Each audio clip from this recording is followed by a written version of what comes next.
We will be testing how the Daphnia react to 1 to 3 drops of food coloring. The variable is food coloring.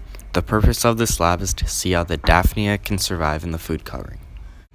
Our hypothesis is if we put food coloring in the water, then the Daphnia will become less active instead of very hyperactive.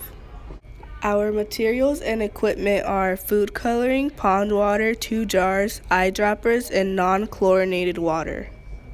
First, we set the 2 jars up with non-chlorinated water. Next, we put Daphnia in each jar. After that, we grabbed our eyedropper and put a few drops of food coloring in each. One jar has more food coloring than the other. Then, we measured it on a scale of 1 to 3 to see how active it became. 3 being more active than the control, 1 is less than the control. Lastly, we wrote down our results. My hypothesis was correct. The more the food coloring we put into the petri dishes, the slower they began to move.